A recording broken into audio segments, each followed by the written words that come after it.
저번 영상에서 신년 운세에 대해 알아보았습니다. 영상에서 보신 분들은 아시겠지만 정말 수박 거달기는 하지 말아야 합니다. 자, 오늘 영상에서는 자신의 사주를 알면 좋은 점에 대해서 알아봅시다. 보통 많은 사람들은 사주팔자를 미신으로 치부합니다. 그런데 그거 아시나요? 오랜 옛날부터 양반집에서는 아이가 태어나서 이름을 지을 때 사주팔자를 풀어서 이름을 지었다는 거. 저번 영상에도 말했지만 사주는 4개의 기둥과 8개의 글자가 있어요. 또 오행이라는 게 있는데 하수, 목, 금, 토가 있어요. 사주 안에 오행의 기운이 2개씩 들어가면 제일 좋은 사주라고 볼 수 있습니다. 그런데 여기서 간단한 산수를 내봅시다. 5 곱하기 2는 10입니다. 그런데 사주는 8가지 글자입니다. 2가지는 어쩔 수 없이 들어가지 못해요. 그래서 이름에 2가지 부족한 오행을 보충시켜 주었습니다. 자, 사주를 알면 이름을 지을 수가 있어요. 그리고 매를 맞아도 몇 대를 맞을지 알고 맞는 거랑 모르고 맞는 거랑 천지 차이입니다. 제가 많이 맞아봐서 알아요. 심리적으로 정말 큰 차이가 있습니다. 몇 대를 맞을지 알고 맞으면 견디기가 참 쉬워요.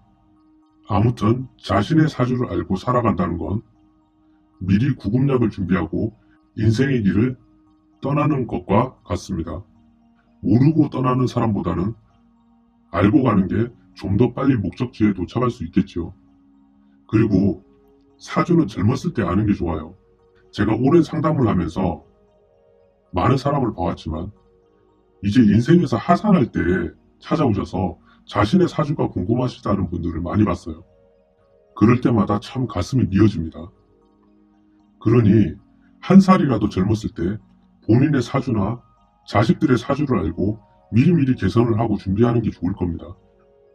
그리고 사주를 알면 자신의 전반적인 운의 흐름, 즉 초년, 중년, 말년의 운의 흐름을 알기 때문에 인생의 계획을 세우는 데 도움이 됩니다.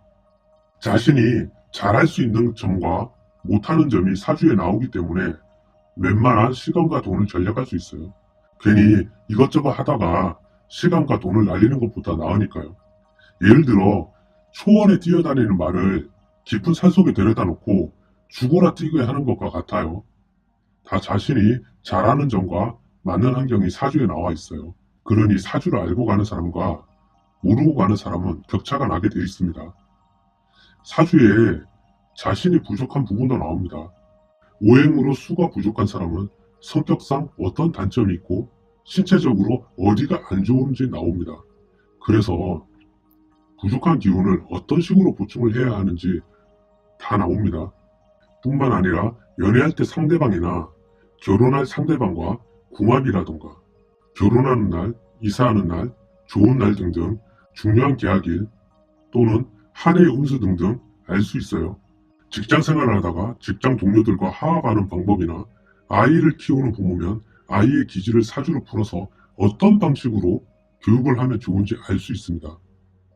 자, 그럼 사주는 꼭 무당에게 가야만 하는가? 아닙니다. 본인이 배우면 됩니다. 저번 영상에서 말씀드렸다시피 사주팔자는 사주 명리학입니다. 하나의 학문입니다. 그러니 공부하시면 되는 겁니다. 무당은 신을 받고 그분들을 모시고 살아가면서 인간과 신령님들 사이에서 중간 매개체로 미래를 일러주고 길을 알려주는 역할을 할 뿐입니다. 그래서 무당은 명리학으로 점을 보는 게 아니라 신점, 즉 신령님이 알려주는 말을 전할 뿐입니다. 가끔 상담 예약 전화가 와서 거기 신점으로 봐주시나요? 아니면 천학으로 봐주시나요? 라고 물어보곤 하십니다. 당연히 오시는 분이 명리학이라는 학문에 대해서 궁금해서 오시는 게 아니잖아요. 그래서 전 무당이기 때문에 신점이라고 말씀을 드립니다.